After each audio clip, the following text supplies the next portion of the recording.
Hey everyone, Kyle once again, aka Jurassic Godzilla fan. Welcome back to part 2 of my top 19 best films of 2013. This is part 2. Let me set that down for that. Um, like my previous one, I did from 19 all the way down to 11, and I'll just give it a quick recap. Pain and Gain, Olympus Has Fallen, Turbo, Oblivion, Monsters University, Thor: The Dark World, um, Hours, and Hours, Blackfish. Well, so 19, yeah, that's all the way down from 11. And and also after Blackfish, I'm sorry, and then after Blackfish, then White House Down. Forgot to mention that. Sorry about that. And so that's from 19 all the way down to 11. Um, so now we're on to working on to my now down to my my top 10 of them of so we're all the way down to my top 10, and let's get it started. So number 10, I did a brief review from over like I think it was like over a week ago, and number 10 is Walking with Dinosaurs. Walking with Dinosaurs 3D. Which I said was when I saw it, and I really did enjoy it because I was looking forward to when I saw the trailer to it. Because I liked it, I liked it how I think it pretty much used like the same kind of technology they did for Disney's Dinosaur. You know, we put the animation dinosaurs in on a real life landscape. You know, I did like the look of the landscape. Um, it was nicely well shot, and the dinosaurs, even though I didn't know whether there would be voices of the dinosaurs. Like I said, the dinosaurs do talk though, but they don't. But their mouths don't move like it's like different. For Homeward Bound, you know, where the animals speak, but their mouths don't move. You know, so it was really sick of that kind of way for the dinosaurs talking. And the voice, there was a couple of voices that did pretty fine. Justin Long as the main dinosaur, Patchy, and John Leguizamo, who voices Alex, that prehistoric bird. Um, and like I mentioned before, Carl Urban has a little brief appearance, only at the start and at the finish, start and the end of the film, when it was back in the present time. Um, and I said, like I said, it was sad that film got a lot of negative reviews. You know, sadly though, and a much more a very low rating on Rotten Tomatoes and IMDb. Um, and I did that little brief review. If you do check out back on that review, you know, but I said I didn't explain the entire every detail of the plot though, but I just gave it a little kind of briefly. So if I did, so I did a brief review on that. So check back to have a look back on that video. Um, but I really enjoyed it. I really enjoyed it. You know, it was how, like I said, it was because it reminded me of it can remind me like Disney's Dinosaur. You know, with a mixture of the animation dinosaurs and the real life landscape. You know, um, it was let's say it was well shot for the landscape, and it's just I really do it now, and I look forward to it, um and it was looking forward it would be looking forward to seeing it a second time, you know, because of me, because I love dinosaurs, you know, and I really do, I really did enjoy it. So let's so let's explain it really briefly, because well, when it comes on DVD, I will be sure to buy it on DVD. So that's number 10, Walking with Dinosaurs, or in 3D. Now number 9, this one, yeah. Even though I know it's like a bad film though, but to me, I got suckered into liking it. I did. I got suck. I got, that's how I explain it. I got suckered into like it. At number 9, The Lone Ranger. Yes, like I said, I got suckered into liking it. Yeah, even though yes, it is bad. It is kind of a bad film, yes, and it was one of the biggest box office flops of 2013. But like I said, I got suckered into liking it, and I can't help but liking it. Yes, I actually do like the Lone Ranger. Even though Army Hammer as the Lone Ranger, he was not the right person to play as the Lone Ranger. Yeah, the kind I've read on the some of the comments, here on like the trailers to YouTube, of the film, that Johnny Depp's kind of like playing Captain Jack Sparrow in a way, probably kind of playing the same kind of character, but and even though yeah, the bird, the dead crow on his head, he keeps on feeding it, yeah, that was annoying though, but and all the I know and all the how it was dumb, it was dumb, how the white horse, all of a sudden it's on the top of a barn, then somehow it's on a branch of a tree. Oh, but it's a spirit. It's the spirit horse kind of. It's like a magic horse. So that's like it can like fly on top of branches and on top of barns. um, and especially it's directed by Gore Vermansky, who directed the first three Pirates of the Caribbean films. He directed The Ring. The Ring is definitely better than this because I like The Ring. But and like it's another Western film. Well, I would say this is a lot better than Jonah Hex, because but even though this was a film that way over a year ago in the summer of 2012 when I first heard about they were doing a film on this, and I first heard about when I first heard how big the budget was, I I said well enough in advance that I said I was guaranteed this film was going to flop big. That was in the summer of 2012 when I said that when I predicted it. I would bet this film was going to flop big time, and it was. But especially another thing with Jonah Hex, that film that was a Western film, but that didn't cost that was not a big budget film at all. That was like 47 million, but it still sucked, and it was still a box office bomb. But that's like I can still say it's a lot better than Jonah Hex. And I don't know, it's just somehow when I saw this in the theaters, I saw this film 3 times in the theaters. I had to see it 3 times, to see how, well, the first time wasn't sure, seeing it a second time it started to grow on me, and the third time, yes, I ended up liking it. Despite, the negative reviews, Even really enough, I read online that director Quentin Tarantino, he put this film, he really enjoys this film, he puts this on his top 10 best films of 2013. I understand, and I love Quentin Tarantino. I love most of his films. So yeah, I would understand why he would put this in his top 10 best films of 2013. I respect it. I respect that opinion, and I would too. I actually do. Yes, I did. Like I said, I got suckered into liking it. I did like the train scenes. The train.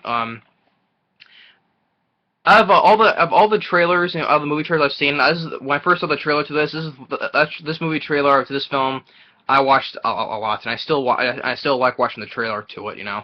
I like the scene where where the train goes off the rails and tumbles over, and I like the train chase at the end. That was a pretty good action scene.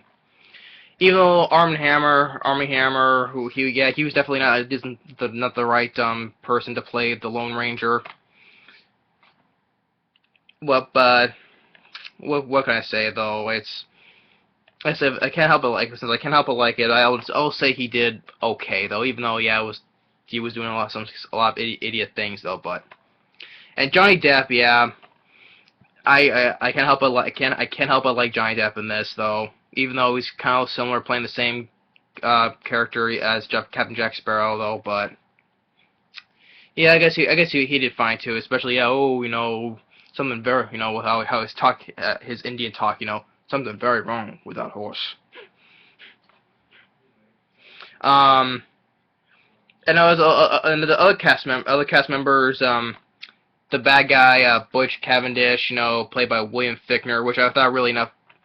When I was William Fichtner, he was like he was like the lead The Lead Guard and The Longest Yard with Adam Sandler. He had like a small role at the start of the Dark Knight as a bank manager. Um, and I also I know there was another film I forgot he was in. I just can't place it though. But he's been in a lot of films too. William Fichtner. I guess he did all right as Butch. I would say he did all right as Butch Cavendish. And but also know that he's gonna play Shredder in the new upcoming Teenage Mutant Ninja Turtles movie, which I think that's a definitely a miscast, because that's another problem I have with this new upcoming Ninja Turtle film, because throughout the whole series of the Ninja Turtle history, Shredder was an Asian a man who was a character, and he knew martial arts. And we heard when William Fichtner right there being cast as Butch Cavendish, that's definitely a that's the misleading cast. I don't see him do martial arts, or If I look at this, I would say he plays much more better villain as Butch Cavendish than the Shredder in this new upcoming 2014 Ninja Turtles film. I would say right now, because making this new Shredder a white person who doesn't, it's just that's another problem I have with this new Ninja Turtles film. That's why I'm not looking forward to it. There's so many problems with it. And then you also have Tom Wilkinson, who's he was the bad guy in Rush Hour, and he was also in the Exorcism of Emily Rose, and he's another person who's been in a lot of other films too as well. So plays as Butch Cavendish's brother, who was the biggest employee of this this railroad company. He did make no mistake, law and order has come to the Wild West. And then also, and it was one of the funny things is that I saw in this film was there was also a corrupt United States cavalry captain. Was actually played by Barry Pepper. Really enough, Barry Pepper, who was the likable sniper soldier in Saving Private Ryan, which I really loved him in Saving Private Ryan. Forgot what his name was. Who was always praying to God every time. When he shoots somebody with a sniper. I really loved him in Saving Private Ryan, and he plays as this corrupt United States cavalry captain. And I thought, and I liked him. I liked Barry Pepper in this film. As for country, farewell. And so yeah, okay, and I like Barry Pepper, and another good thing a while is I did like the music. I like the music by Hans Zimmer, who did a number of films written recently. Also, he did the music for Man of Steel. The Lone Ranger, I would definitely say is definitely much better than hell of a lot better than Man of Steel. I'm very serious. I'm not kidding. This is definitely a lot better. I would say. The reason why I put this on my top 10 is because I would say this is definitely the best of the worst films of 2013. I would say that's why I put the best of the worst film of 2013 on my top 10 list of best films of 2013. Because I said this is definitely a lot better than any of the films I thought was on my top 18 worst films of 2013. This film could beat the crap out of any of those films that was on my list of the worst films.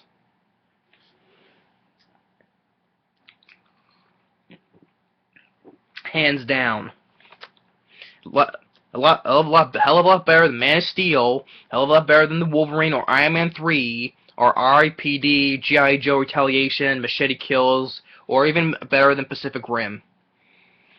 I know, and I know I'll probably get a lot of people angry. This is bad though, but you still like it at the same time, That's just me though.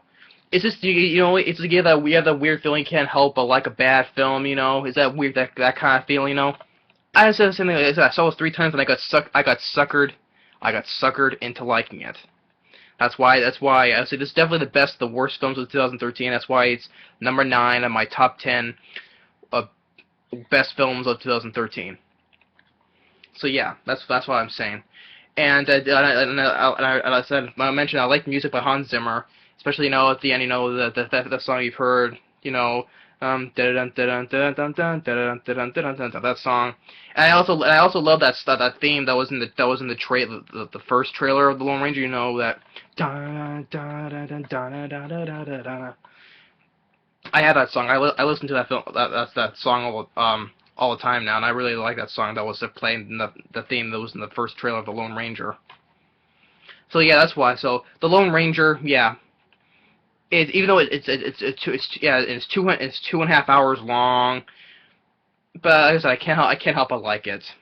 That's definitely the best of the worst films of 2013. That's why I put this on my number 9 on my top 10 best films of 2013. So yes, I actually do like the Lone Ranger. I actually kind of had fun. I had fun with it really enough. I'm being really honest on that. So that's number 9, the Lone Ranger. Um, and the number 8, it's currently still in theaters and it's doing very well at the box office, and I really like to get it on DVD. And number 8 is Disney's Frozen. I really enjoyed Frozen. Even though I didn't expect it to be, have a lot of sing-along songs and, being like a musical though, but I still enjoyed Frozen. And I had a really good time watching it, I thought it was really a really beautifully well animation, especially, with the main character's sister, how creating all with her powers of all making all ice in different shapes like this ice castle and how make like how she the way how she uses it, how the ice is being made, very well done animation. The voice cast did do a good job. Kirsten Bell as the lead girl, the princess.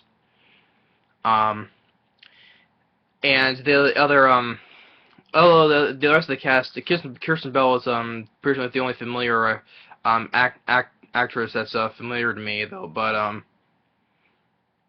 the other cast members who plays Olaf, the snowman, he does fine. I forgot who's like the guy who the lead guy who sells ice for a living with his pet reindeer.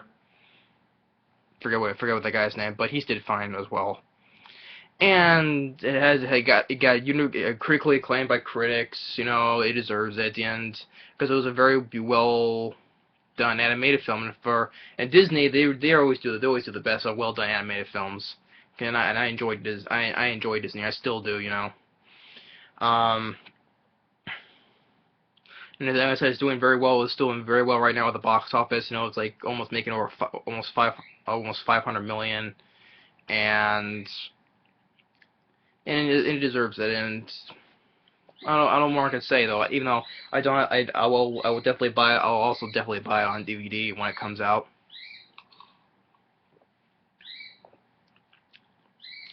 Um, even though it was like a musical though.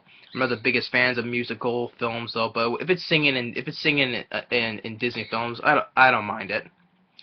I thought the singing was really well was well done. Um,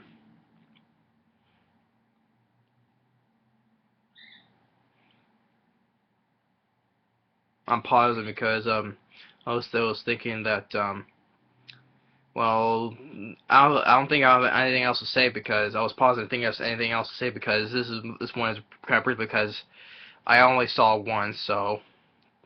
That's why I came in briefly. So that's number 8, Frozen, and I'll definitely buy on DVD. And when I get on DVD, I'll do a full review on it. And there are other films.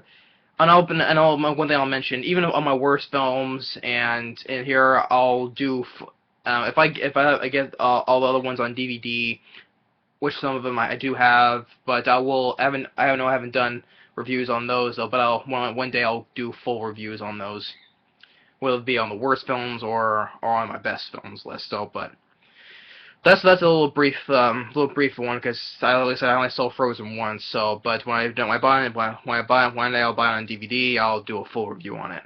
So that's number 8, Frozen, Disney's Frozen. I really do enjoy it.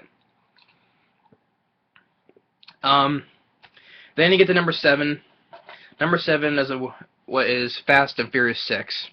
Fast and Furious 6.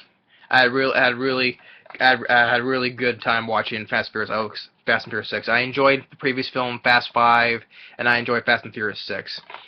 And this is the time when while watching theaters, and this is why I did not Paul Walker, who unexpectedly passed away. I didn't expect him to all of a sudden just up and pass away. It's really sad what happened to Paul Walker. It was it was pretty much a shocker. Um, the action scenes were very well done, and especially that I like that scene with the tank. That was well done. To chase down the highway with the tank. Um, all the cast, they did fine. Vin Diesel and Paul Walker, once again, they do a good job. Dwayne Johnson, he did a good job. I especially like when at the start of the film where he's interrogating this guy. It wasn't much interrogating. It was more beating the crap out of him. To try to get him to talk.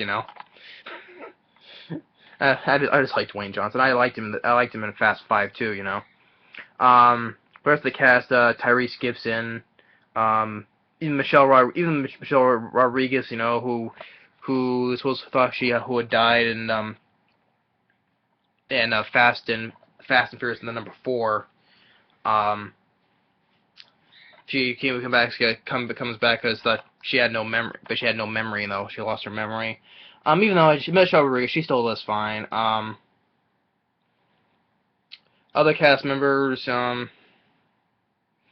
which is other cast members, yes, even though Sun Kane, who I did not really like in Bullet to the Head, I hated him in Bullet to the Head. He did a much better job in this film than even started, because this also takes place before the Tokyo Drift, and which is at the end credits,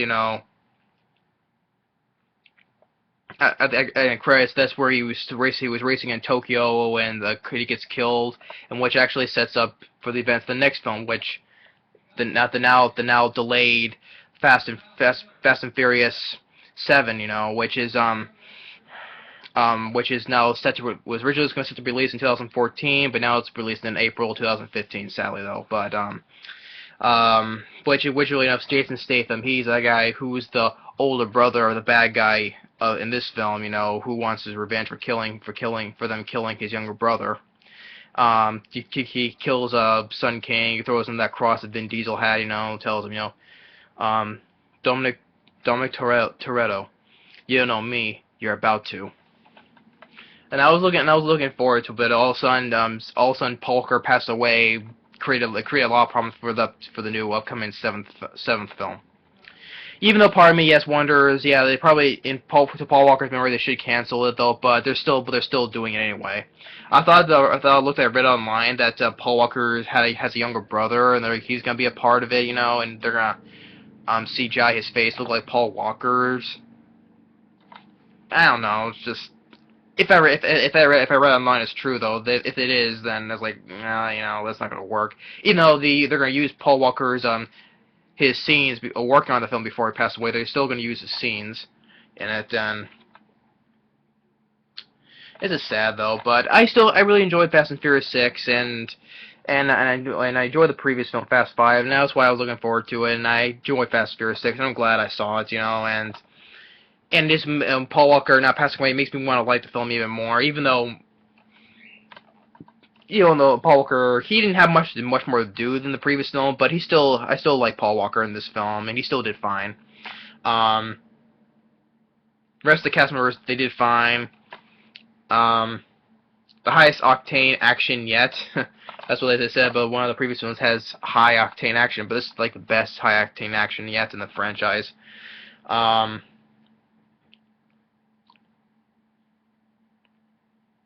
And it's like one of it's like the 4th highest grossing film of 2013, and and I enjoyed Fast and Furious 6. I don't know what more I can say. Yeah, I really had a fun time, and yes, it's sad that Paul Walker has now passed away, and just makes me want to miss him even more while while I'm watching the franchise again. It's just sad. So that's number 7, Fast and Furious 6, another great sequel. Number 6. Now this is like I would say one of the most good looking animation films. Like I said about what I mentioned when I did my reviews from my I mentioned about my list of Turbo and Monster University.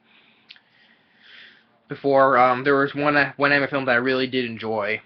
That was kind of like the best animated film I've seen, and that is Epic. Epic, which was from the creators of Ice Age, which I enjoy the Ice Age franchise. Good casting. I think this is like the first time Colin Farrell does a voice in an animated film. I think.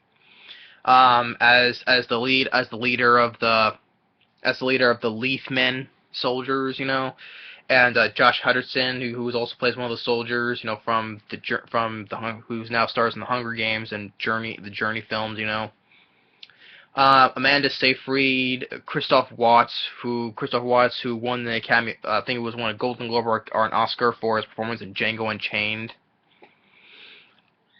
Ezzy Ansari, and Steven Tyler, Beyonce Knowles. I like the music by Danny Elfman. Danny Elfman, who's done a lot of musical scores for Tim Burton films. And I really I enjoyed Epic because how the way even when I saw this, my brother saw this with me, and he was kind of weird how the plants are, they're like humans, like when like the leaf man, or they camouflage themselves with the leaves, or they're like the flowers and the mushrooms, all of a sudden they're like all alive. That's what I thought. My brother thought was the kind of weird how that scenario was. And he liked it, which I thought I was glad about. And I really enjoyed Epic. How the animation was, I thought it was really well, beautifully animated. That's why I would say it's one of the best, the best animation film of 2013. It did get positive reviews, which I thought which is cool, and how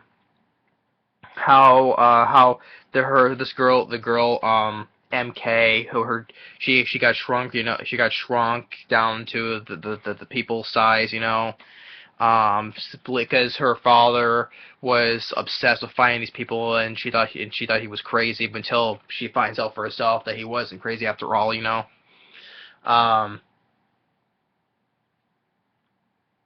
And then the bad guy, what was the bad guy's name, was voiced by Christoph Waltz. He defined, it's like he did good as the bad guy. It was like he has this tar that will destroy, this type of magic tar that will destroy the forest, and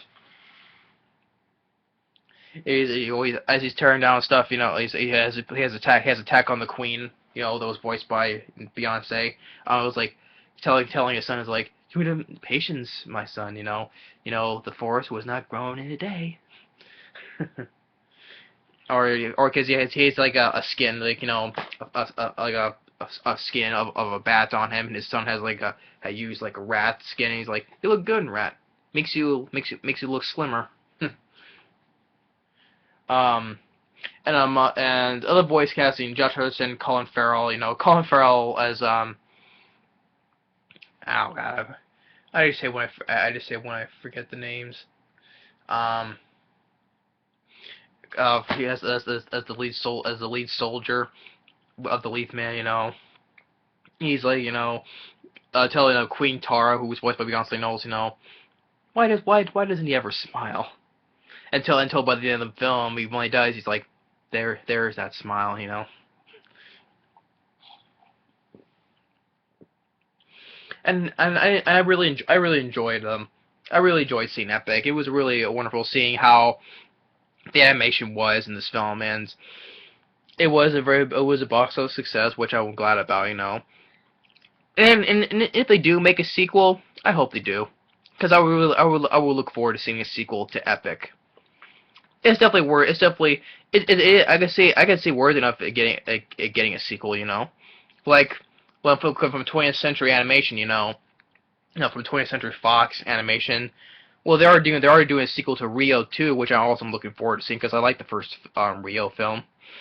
And they've already made sequels to the Ice Age films. I enjoy the Ice Age films, so why not make a sequel to, to Epic, from Blue Sky Studios, So why not do a sequel to Epic? I would really look forward to seeing a sequel. If they ever do make a sequel to this, I will look forward to seeing to it. So that's number 6, Epic. I would say the best animated film of 2013, my opinion. Number 5. Number 5. This is the first film of 2013 that I saw and I really enjoyed. Even back in 2012 when I first saw the trailer, I was really intrigued. I was really interested in seeing. I was really looking forward to it. The Last Stand. The Last Stand, starring Arnold Schwarzenegger back in the lead role after 10 years. Um, and I was really looking forward to seeing. As playing as a small town sheriff. It was kind of like playing in a western sort of way. Making a last stand. Don't let the bad guys get through. Stars Johnny Knox, Jackass star Johnny Knoxville, which I really liked in the film. Forrest Whitaker, I liked. Jamie Alexander, who played Lady Sith in Thor 1 and 2. Peter Stormare, Louise Goodsman. And it's R rated and definitely has a lot of blood in it, which I'm glad about. It was directed by this I think the director is Korean, I think, Kim Ji Wong. I haven't seen the other films the guy's directed though. I think this was like his first American film that he's directed, and he did a really good job too. Yes, even though I do know there was a couple of there's a couple of nitpicks with the film though, but overall I still really did enjoy The Last Stand. I really enjoyed it, and I saw this in the theater. Had a great time seeing it in the theater, and what really made me mad is or at the time when how much this film made over the weekend. It debuted at freaking number 9. And I was really shocked at how this film did poorly at the box office. Because this was Arnold Schwarzenegger's big return, to the big screen, and this is how much this film gets. It made I think it made like 2 or 5 million over the weekend, and it debuted at number 9, and overall made like a mediocre 37 million worldwide. And whenever I kept right online, because the budget kept on jumping around from 30 to 60 or 45. I think it's 45 or 30, But either way, this film did not make did not make big amounts of money than maybe fans or me didn't expect. I didn't expect this film to make that very little amount of money about it. I thought this one was gonna be a big hit because this is Arnold Schwarzenegger's return, and it didn't do much well. But I don't understand why. This was a very fun, entertaining film, especially for Arnold's return. I liked it was kind of take place kind of sort of like a western. Even though if you look at it, it does kind of I look at it, it does kind of look like a western though. To make in a small town to make a last stand to stop the bad guys. Even Peter Stormare, he has like a cowboy belt and gun, a holster like a cowboy. There was a lot of things I enjoyed. Johnny Knoxville, he was really fun. Even though that's one of the nitpicks, you only see him at the start of the film, then you don't see him until pretty much towards the big action towards the end, And the same thing with Arnold. Though that was another nitpick. You see him at the start of the film a little bit though, and focus more on the bad guy and his fast car, and then see him more till Forrest Whitaker calls him and tells him about what happened, Yeah, so I know it's more of a build-up though, but that's like another nitpick. You don't see the main stars until towards more the second half of the film, Because if it was focusing more on the bad guy and his fast car, which it is a nice fast car though, but the bad guy played by El Nard. It's the kind of like a Spanish name, I think. El Duarto Norgia. Um, he's definitely not he's not like the greatest bad guy though, but I definitely say he's a better bad guy than Rick Yoon in Olympus Has Fallen. Definitely, as I would say, he's definitely a better bad guy than Rick Yoon in Olympus Has Fallen. Um,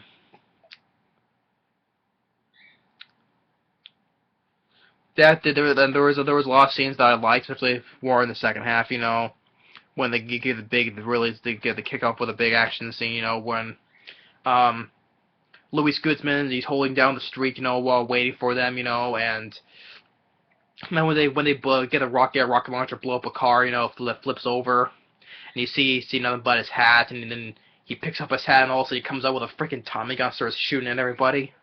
I like that scene, and I also like Louis Goodsman. You know, I like him as an actor. You know, he goes all of a sudden comes up with a freaking Tommy gun and starts shooting at everybody.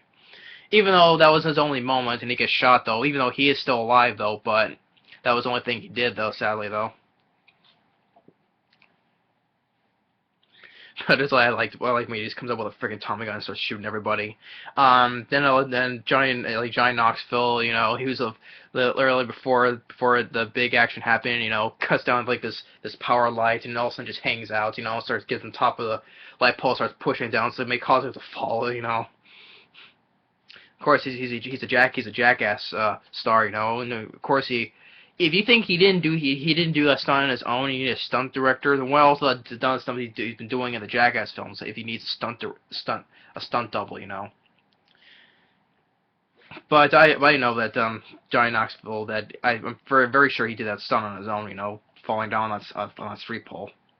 If you know if all the crazy stuff he did in the Jackass films, you know, and he needs a stunt double to do that scene right there, that's freaking sad, you know. But overall, I really did like Johnny Knoxville. I did like him in Walking Tall with Dwayne Johnson. I liked him in that film. I only like the first Jackass film, but I'm not the biggest fan. I'm not the biggest fan of the sequels though. But although I do only do like the first film, that's it though. And I will definitely say that Johnny Knoxville, I like his performance better than that new film he's doing called Bad Grandpa. That looks like a completely freaking stupid film where and how he looks like as a grandpa. He doesn't. It looks very terrible. I'm not seeing that film. This is why yeah, that film makes big money, but when he stars in an action film like this that doesn't make the money, oh maybe it's better seeing him and doing dumb stuff in like the Jackass films and Bad Grandpa, but not an action film like this. No, I like Johnny Knoxville a lot better in this film than Bad Grandpa. Sorry. I thought this was a film. I thought it was actually pretty funny, you know, and I liked him. It was funny. It was when he's you know, they get the school bus and Arnold gets that machine gun, you know, and as Schwarzenegger is shooting, you see Johnny Knoxville, you know, as he's giving him more of the bullets, he's like ha, you know. And I like the scene where Johnny Knoxville he gets a flare gun and it shoots at one of the bad guys, hits him when the has the shotgun shells around the guy, causes the guy to blow up in half, you know. Even though that part was kind of CGI a bit though, but it was like oh crap! All of a sudden this guy just blew a guy in half, you know, with a flare gun. And Arnold Schwarzenegger he goes in ways that one of the bad guys is on the rope. Arnold Schwarzenegger pushes the guy off the rope and all of a sudden shoots him in the head while at that, you know. I just had fun with The Last Stand. It was just it was like once again Arnold Schwarzenegger does give another great performance though, even though he doesn't have much to do at the first half though, but in the second half he really kicks some ass. And it was just the saddest film just didn't make the big money than I thought it would be, you know. Debuted at number 9. That was just way too low for this film, you know. But I enjoyed The Last Stand, you know. I really did enjoy it, and it was for Arnold Schwarzenegger's return to the big screen. He did an outstanding performance. It's R-rated for bloody violence. It definitely has the blood in there, you know. But sometimes they use CGI blood, but a lot of times they use practical blood as well. Like one scene when he shoots Peter Stormare in the head, you know, with that big gun, blows a big hole, big hole in the back of Peter Stormer's head, and so this back of his head is like burst with blood. He's like, oh, no. um, but I enjoyed The Last Stand, and that's when this is I put as number 5 on my list. Number 5, The Last Stand, really had fun, great film. Arnold Schwarzenegger's big return, good.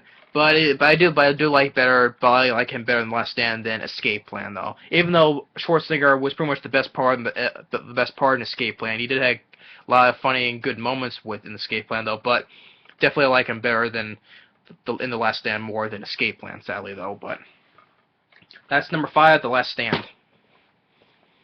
Number 4 was a comedy that I was really looking forward to seeing. Especially I'm a big fan of Simon Pegg and Nick Frost, and that is The World's End, from the creators of Shaun of the Dead and Hot Fuzz. I was really looking forward to seeing this. When I saw the trailer, I thought it looked really good. Still directed by Edgar Wright, who wanted to complete his trilogy, you know. And Simon Pegg and Nick Frost, once again I love Simon Pegg and Nick Frost. They really do a great job together.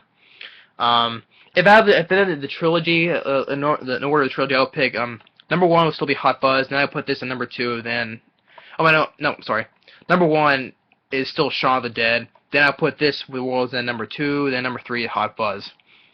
And the whole thing with they're trying to do the Golden Mile, you know, 12 pubs, 12 pints, and all of a sudden they come back to their hometown after 20 years, and the hometown has been taken over by robots. And they're fighting the robots while still trying to do the Golden Mile, you know. And even Pierce Brosnan has an appearance in this film too, as well, you know. I thought I was gonna find Pierce Brosnan in this film. I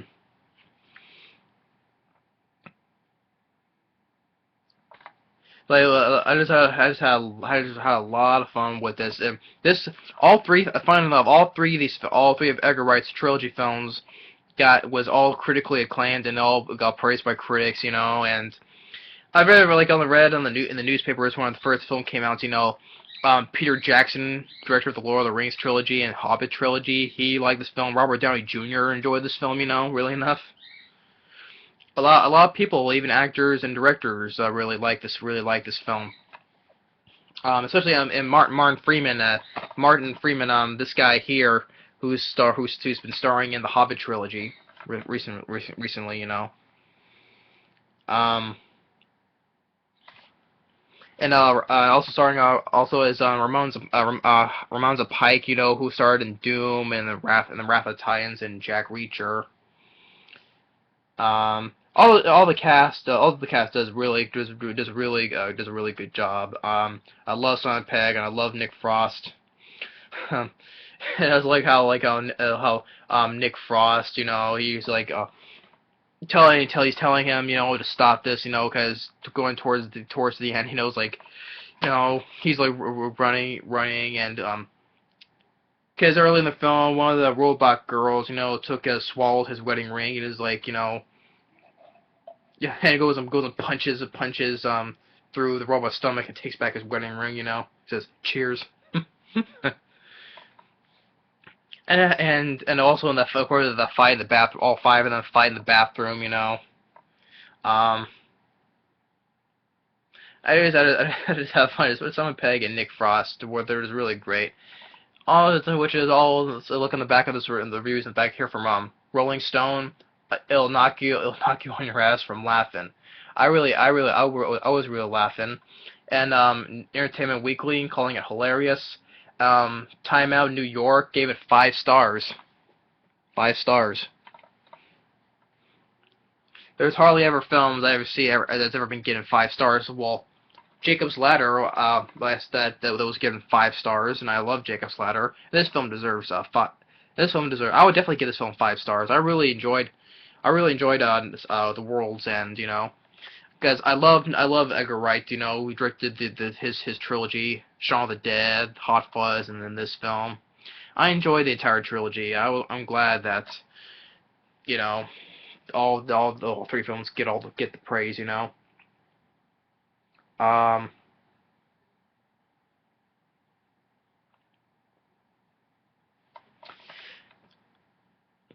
no, as I was saying, this, you know. So yeah, that's this is let's get a little bit briefly though, but I just want to give away when I do a full review, I'll get more deeply into it though. But that's number 4, The World's End. I really loved The World's End. That's why I put it up at number 4. Especially once again the duo with the duo of Simon Pegg and Nick Frost. Just once again they do a really great job together.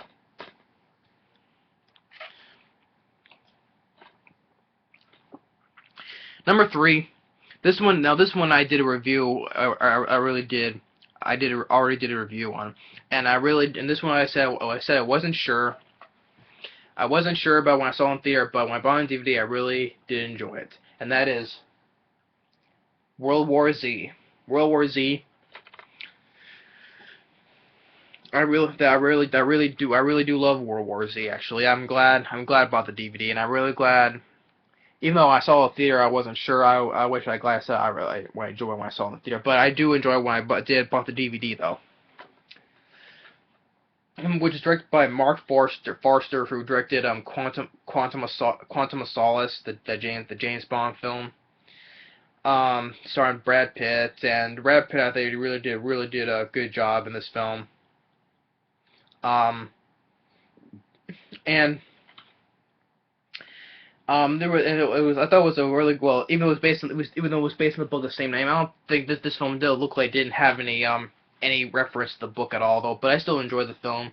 Even though they have the zombies, they like, you know, most of the time it's all CGI though, when they're all in one mass, you know, one big crowd though. But looking at it separately, you know, when they make them, I thought it was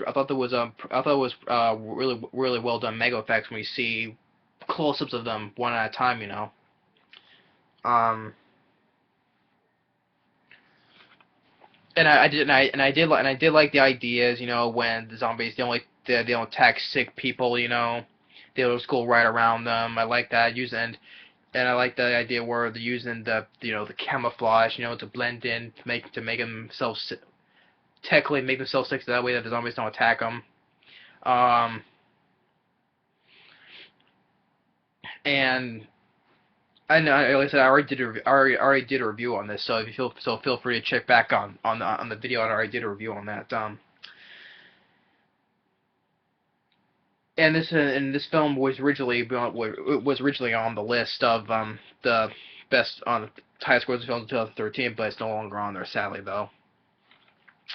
Um, well, I like going from one point. We was once in Philadelphia, then all of a sudden he's in Korea, then all of a sudden he's in Israel, you know, jumping from one place to another where all the zombies are, you know. Especially the scene, the one scene you saw on the trail where they're all climbing up on top of each other up against the wall, you know. Yeah, the CGI was kind of like, you know, a little bit, you know, but even though overall, the effects I would say on the zombies were pretty good, you know. Um, it was like, and it's like I think it is now the highest grossing zombie film for either biggest opening weekend for a zombie film and even the highest grossing zombie film I've seen. Definitely a lot better than the Resident Evil films, and I said in my review I like this better. I like this a lot better than The Walking Dead. Sadly, you know. Like I said, The Walking Dead with the show is okay. You know, I don't love it. I don't love it as everybody did. You know, even though all my likable characters I like in the film gets killed off. You know, but that's probably why though. Like I said, I like The Walking Dead okay, but this is why I like this better than The Walking Dead though. Um.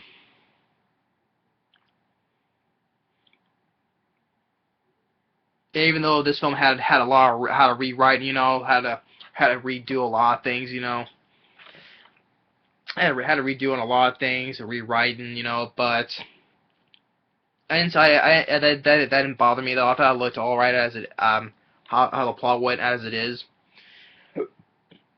Um.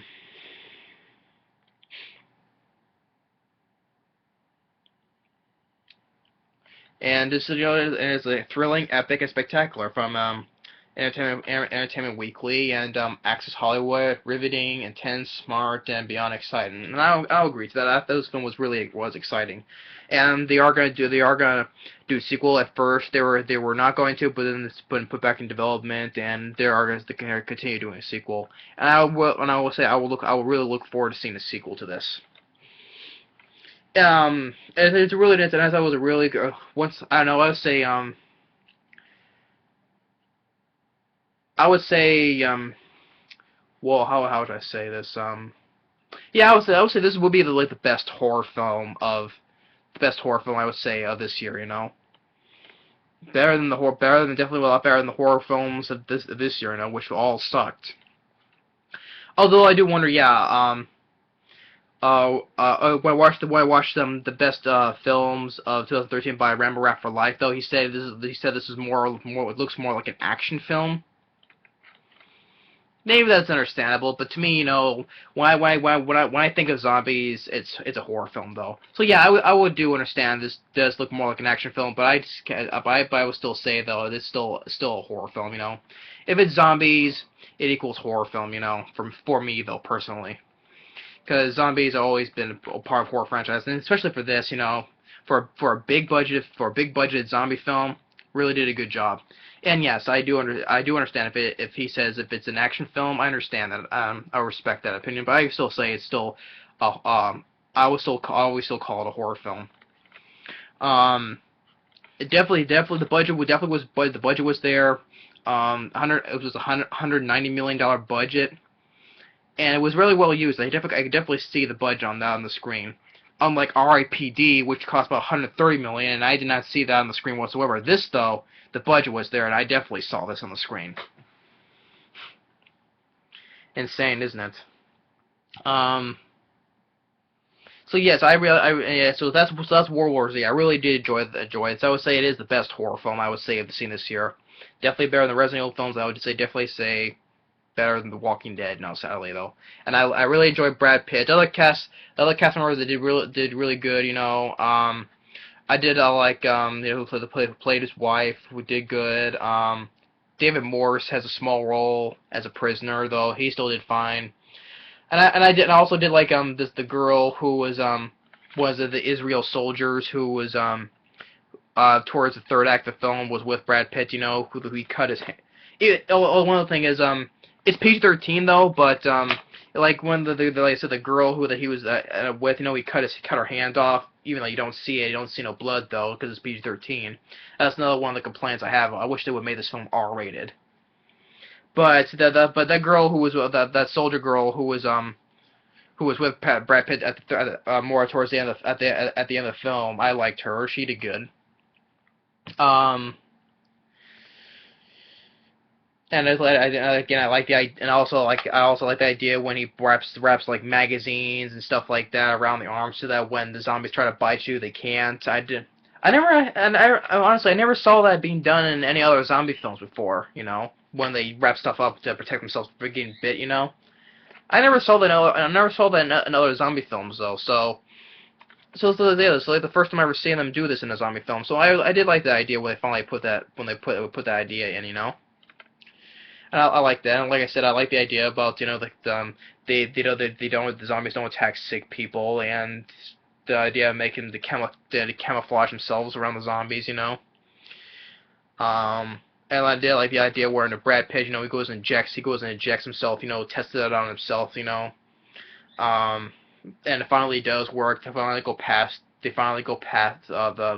him, you know. And go and spread the news all over the world to give them the camouflage, and they finally got a chance to fight, and then finally find the zombies off. And I would look forward to seeing a sequel. So yeah, even though I wish they would. This is PG-13. I wish they would have made it R-rated to see some blood in it, you know. But I will also look forward to seeing a sequel to this. So overall, I enjoy World War Z. This is number 3 on my list. Really well done, for a big budget zombie film. I'm glad I got the poster. So I'll always enjoy World War Z, and I'm glad I bought the DVD and I enjoyed it. You know, even though I wish I said I enjoyed seeing it on the theater though, but first time I saw it I wasn't sure. So, but I'm glad overall I still enjoy World War Z.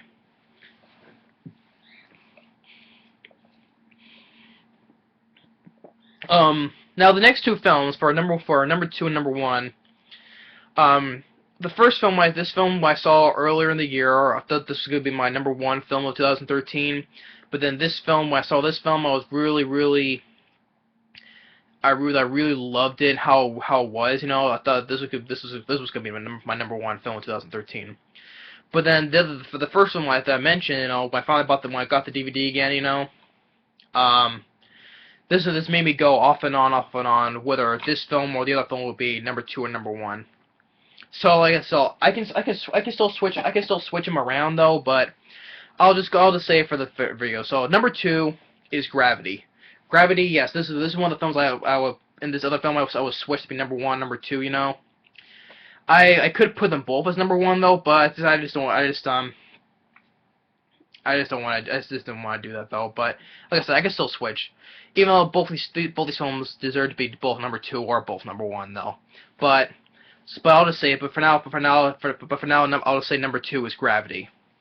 Gravity, I would say, is an outstanding film. This is one of the most wonderful experiences I've ever seen in a movie theater. This was definitely a once in a lifetime I've seen, and probably honestly, I haven't had this wonderful give me. I don't think I have this. It give me this kind of experience that there ever since I saw Dread 3D.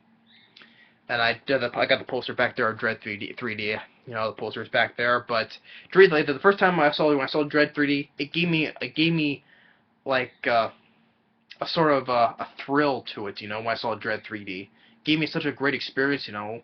Seeing Dread 3D. And throughout the rest, and then up until I saw Gravity, there was not a film that gave me that kind of that kind of an experience, like I did with the other films I saw this year. When I saw Gravity, I was like, oh my god, what a totally awesome film this was.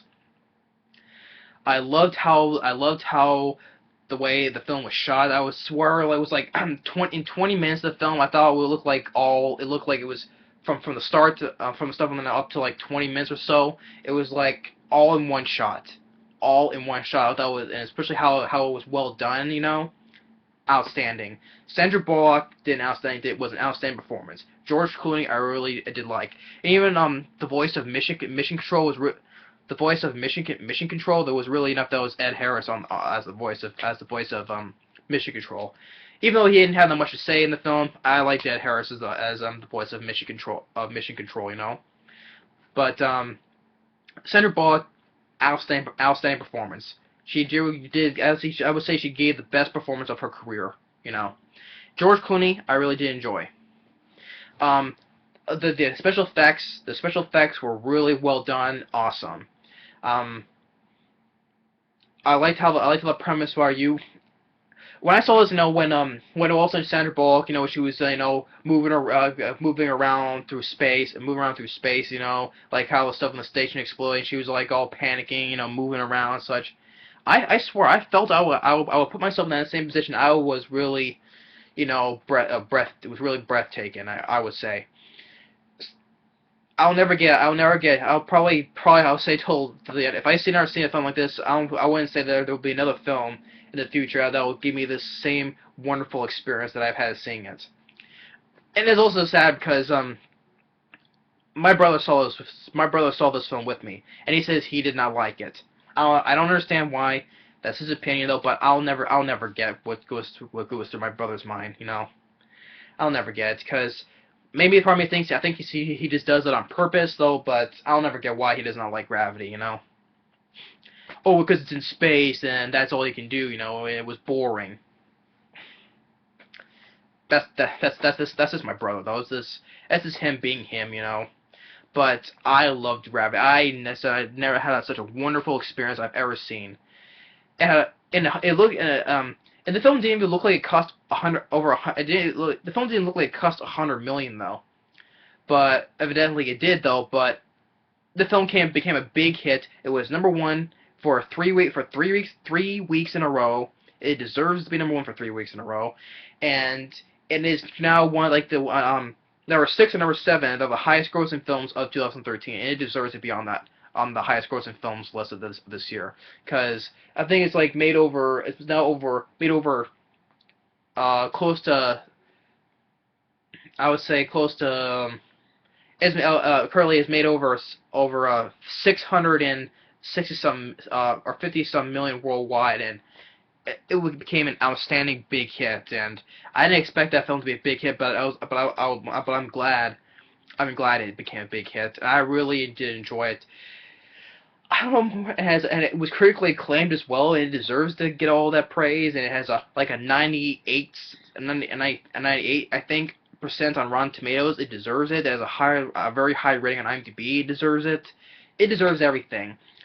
Everything about the film was, I would say, is wonderful. Even though, yeah, there was like a tiny, insignificant little nitpick though. Where I mentioned where I mentioned, I think it was like where Sandra Bullock was inside one of the space stations, trying to get to it, and finally does, and she talks about this other voice. I think it was like this station. I think was like a Chinese or Korean, I think, or I think it was a Soviet. I don't know, but when she speak onto the person talking about this dog, I think it was talking about like this person's dog. I think that's a tiny nitpick, that this teensy tiny little nitpick that could have been just left out though. But that little nitpick didn't matter because I was too busy loving this film so much. And I don't know more. Like I said, this film it is a big hit. It deserves to be a big hit. It deserves all the praise. It was a very beautifully well shot film that I've ever seen in my entire life. I and I'll never get this. I'll never get this. I'll say for a long time. I'll never get for the future. I'll never get this kind of same experience that I'll get for quite a while after seeing Gravity. And I saw that, and I saw this film once, and after seeing it again, I just had to go see it again. I saw it twice. I got the same wonderful experience. I just don't want to say that. I just love Gravity. But maybe you're saying, oh, if you love it so much, why is it number one though? This one particular film, like I said, I can switch it. This film could be number one. This other film could be number two. Like I said, both films are number one and number two though, because the other film, we'll get to. I was looking forward to seeing that film. I saw 3 times as well, which I'll get to. But Gravity, outstanding film. Outstanding. Sandra Bullock gave the greatest performance of her career, and George Clooney I thought was really good. Like I said, when the film started, and I would say up to 20 some minutes, it was like all in one shot, and it was very well done, all in one shot. And for a $100 million budget film, it didn't look like it didn't cost that much though. For a film for being in space, but it did though. But it didn't matter. The film was a big hit in the United States and worldwide. And also when it first came out, it broke Paranormal Activity 3's record for the highest weekend debut in October. I would say it's 100 times better than Paranormal Activity 3, because I don't like Paranormal Activity 3, even though there was a couple of creepy moments I thought it was in Paranormal Activity 3, but I did not like Paranormal Activity 3 though. It was a prequel, and the whole thing with the whole cult thing at the end of the film. I don't want to get into that. I hate Paranormal Activity 3. This Gravity could beat Paranormal Activity 3 100 times over. So yeah, that's number 2, Gravity. I really did enjoy it. Really did enjoy it. Loved it. Outstanding. All the positive words, like I said in the book about Gravity. I loved it. So that's number 2 or number 1. But now this film I was really looking forward to seeing. I saw this a couple months before Gravity. And this will, I would say, I really did enjoy. Probably get a lot of people mad that I probably picked this as number 1 though over Gravity though. But like I said, I could switch it up. Both these films deserve to be number 1 or number 2. Didn't really matter though. But number 2, I would say, get ready for it. My number 1 film of 2013 is The Smurfs 2. Yep. That's right. That's right. Next to now, say for next to Gravity as number 1 or number 2, but my favorite film also must say this year I've seen is The Smurfs 2. Because I really did enjoy the first film. I enjoyed the first film. And it was really good. Yeah, there was a couple of jokes I thought were not funny though, but overall I did enjoy the first Smurfs too. And I was looking forward to seeing a second film. And I didn't. This one I saw 3 times when it came out in the theaters, and I really did enjoy it.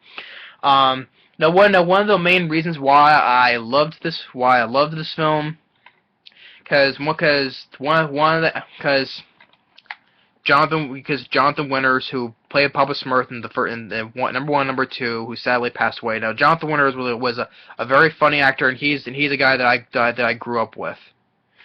That's why part of the reason why this is part of the reason why it's my favorite film of 2013, because Jonathan Winters, he was an actor that I grew up with, you know. Because my dad, because my dad, told me about Jonathan Winters, you know, and he was a guy that I grew up loving, you know, and I loved him in It's a Mad World, and even really enough, the old show of the Smurfs, he voiced not Papa Smurf, but he voiced Grandpa Smurf, you know. But when Jonathan Winters, from the first film, Jonathan Winters, when I first heard Jonathan Winters, you know, he was perfect as the voice of Papa Smurf. He was perfect as the voice of Papa Smurf. And he finished voicing Papa Smurf before he passed away in April 2013. You know, I'm saying that because today is the New Year's Eve, and before it comes to 2014, that's what I'm saying. And so before he passed away in April 2013, 11th 2013, before the film came out. You know. And when the film was dedicated in his memory, and I miss Jonathan Winters, you know. And it's what it is, you know, and it makes me sad every single time when the film ends and the credits roll. It says, "In the memory of Jonathan Winters, thank you for giving life to Papa Smurf and making the world a Smurfier place." Yeah, I know, making the world a Smurfier place. I know. It just makes me real sad. It just makes me real sad that Jonathan Winters has now passed away. You know, it makes me sad every time I see in the memory of Jonathan Winters when the credits roll up. You know, it just makes me sad, especially when it's attached to that song "Live It Up" by Owl City. It just makes me real sad. You know, that Jonathan Winters is no longer with us. That's one of the reasons why it's my favorite film of this year, because Jonathan Winters gave his last great performance as Papa Smurf before he passed away. You know, it's real sad. Yeah, call me a softie. Yeah, but this is one of those, especially him. This is really sad for me. That's why. But besides Jonathan Winters, who was perfect as Papa Smurf, still did really great as Papa Smurf.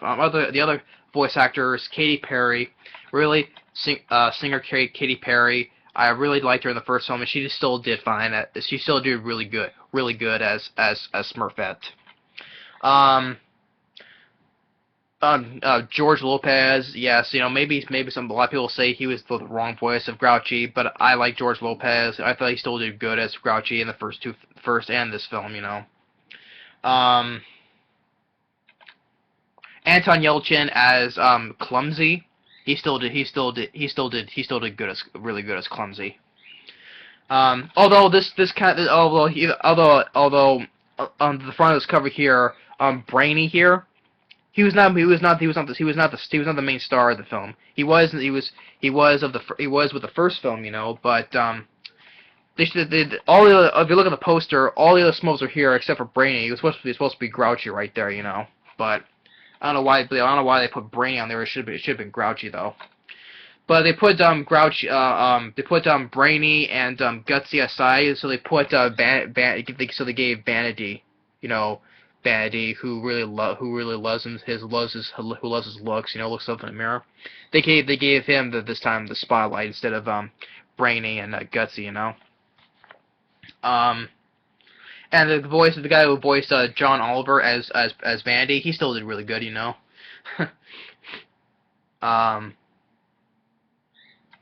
And Neil Patrick Harris, I'm a big fan of Neil Patrick Harris. He once again did a good job. Really liked him in the first film. I really loved Neil Patrick Harris. He still did a good job in this film. Brendan Gleeson, he comes in. Who was the sheriff in Lake Placid. He played what's that guy's name with the one googly eye in the Harry Potter films.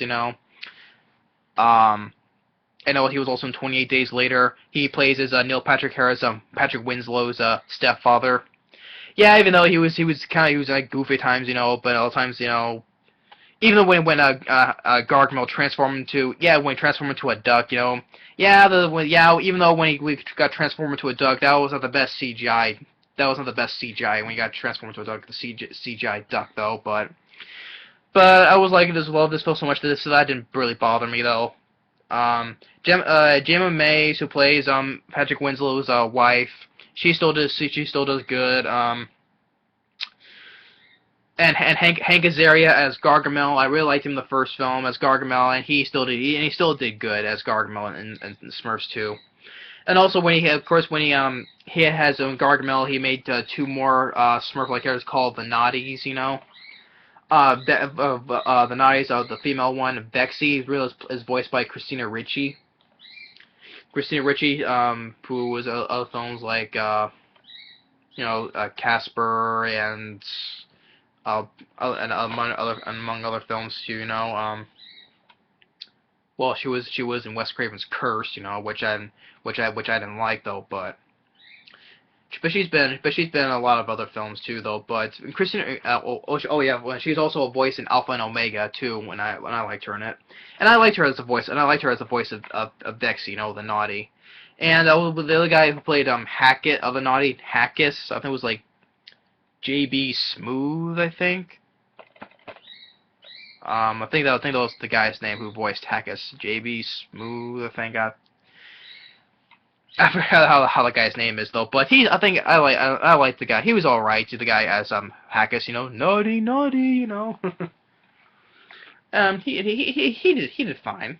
He did fine as a voice of Hackus. And one of the positive points, I did like the soundtrack. I did like the soundtrack. Yeah, I like a lot of the songs. Like the song that was playing during the end credits. "Live It Up" by Owl City, and and probably my favorite part of the film. When Smurfette is with Gargamel and Bexy and Hackus when they're on top of the Ferris wheel. She was given for her birthday. She was given a smaller dragon one that Hank Azaria had, and she used to make the Ferris wheel go fast and it detaches itself and goes rolling down the streets of Paris. And had that song playing. I'm on vacation by a girl that's capital G dot R dot L dot, girl. I really love that song, and I really like that scene where she uses to make the Ferris wheel roll off. It goes into the streets of Paris, And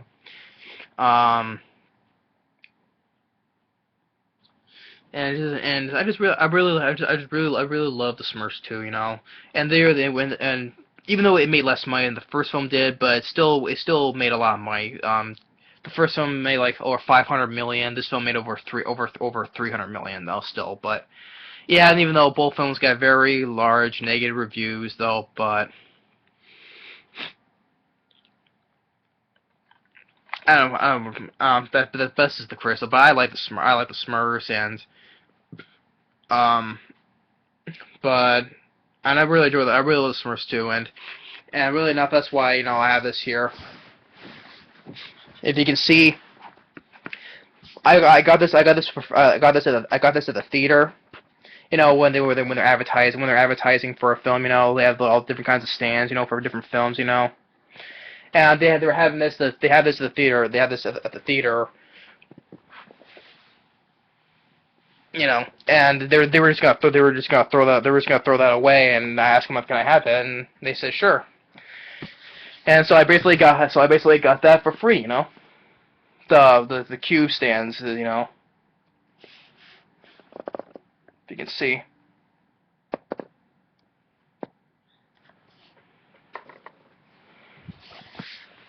So yeah, so I really enjoyed I really loved the film. So I asked them because they were just gonna throw that away. So in the theater, so I asked them, can I have it? And they said, sure, you can have it. So I basically got this whole large um Smurfs cue stand for cardboard cue stand for free, you know, because I really love the Smurfs too. And I would say yeah, and I would say it's definitely I would say I would say it's a little bit better than the first film because I really love the first film, but I would say this is better. I would say it's a little bit better than the first. Number two is a little bit better than the first film, just because this is me though, but I really enjoyed the Smurfs too, and like I said, I like the songs and soundtrack. The live action characters like Neil Patrick Harris, Brendan Gleeson, they really do good. Even though Brendan Gleeson was actually sometimes kind of goofy though, but I like Brendan Gleeson. Neil Patrick Harris once again still does a good job. The voice cast, especially Jonathan Winters, who is now no longer with us, you know. And when and it was like who's gonna voice Papa Smurf when because they're planning on doing a third film. And I was like, who's gonna do the voice who's gonna do a voice that of Papa Smurf, because no one's gonna come close as Jonathan Winters did. And well, there was new Smurf specials like the Sleepy Hollow Halloween edition, and the new Christmas Carol Smurf edition. You know, some guy named Jack Angel who does voice of Papa Smurf, and I heard that voice and was like, oh no, nowhere is near what nowhere is near that Jonathan Winters did as Papa Smurf. You know. He's like, like especially, like when we talking to Smurf, he's like, about our birthdays, and every year I remind you, it doesn't matter where you came from. What matters is who you choose to be, you know. And as a Jonathan Winters, it just really makes me sad that he's no longer with us, because, yeah, this film is dedicated in his memory. He deserves to be dedicated in his memory. And I just love Jonathan Winters. This makes me real sad that he's no longer with us, because I grew up with Jonathan Winters, you know. And especially even he even had 3-part roles in Adventures of Rocky and Bullwinkle, you know, playing 3 different persons, you know. he always made me laugh, especially and it's a mad world, you know. He always makes me laugh, Jonathan Winters, and he was perfect as the voice of Papa Smurf. Katy Perry, all the rest of the cast members, Katy Perry, George Lopez, John Oliver, Anton Yelchin, they really do a good voicing, and also Christina Ricci too as well. Really did really good voice acting, and that guy who voiced Jackass, JB Smooth, I think, who is his name. All the voice cast, they do a really good job, and especially I also like the song in the end where Bexy is singing, you know, which really enough it's a song that was played by Britney Spears, which it was a song that was performed by Britney Spears, really enough. I don't like Britney Spears though, but to me, hearing that song, that's like the only song I like by Britney Spears. I don't like Britney Spears, but hearing that song at the end of the film, okay, that's like the only song I like by Britney Spears. You know, ooh la la, ooh la la, that's that song playing at the end of the film. So while they're celebrating Smurfette's birthday. Even though I don't the special features, which is not much really enough, which I saw the Blu-ray of it, and it has more features than it has on the DVD. I'm like, I think it bugs me with Blu-ray. The thing that bugs me with Blu-ray, there's sometimes they have more features than the actual DVD. I'm like, why? Why can't you just, because you can see that you have more room, you know. You can have more room on a DVD. Why can't you just stick all the special features at once, you know, on a DVD, you know, instead of make it buy more money, waste more money on buying a Blu-ray so you can watch the other features, you know. But it's just Blu-ray, you know. That's why, you know, I don't buy Blu-rays though, because I'm not a fan of Blu-rays. But yeah, I just want to say that. But that's why I say the Smurfs 2. That's why it's my favorite film of the best film I've seen in 2013. Yes, you know, Gravity, that I absolutely love to death, and so is Smurfs 2. So both Gravity and Smurfs 2 I will put as both number 1 or both number 2. I guess I could switch them around though, but overall, but to me, like the Smurfs 2, as I say, was this is the best one I've seen this year now. Mostly because in the memory of Jonathan Winters, who I grew up loving. And plus, I was always a fan. I was always a fan of the first movie, and I was looking forward to seeing it. And I was like, especially I knew that it was Jonathan Winters' last film. So I gave like after seeing the film, I was like, farewell, Jonathan Winters. You will be missed. And so yeah, that's Smurfs 2, my number 1 film of 2013. Which I know was saying, oh, Gravity should be number 1 though. But hey, both of them are I can still say are the number 1 best films of 2013. So like I said, so that's it. I'm finished. That's my top 19 best films of 2013. I'll just do a recap of my top 10. I already said the other ones at the start of the other recap of the other films at the start of the video. So I'll start with number 10. Walking with Dinosaurs. Number 9, The Lone Ranger. Yes. Number 8 is Frozen.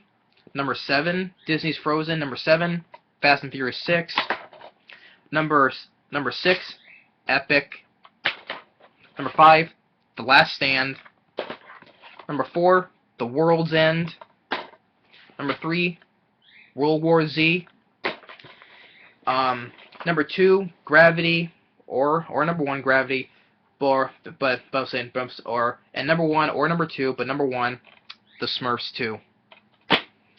That's it, Gravity or The Smurfs 2, but for now, number 2, Gravity, and number 1, The Smurfs 2. I really enjoyed all these films.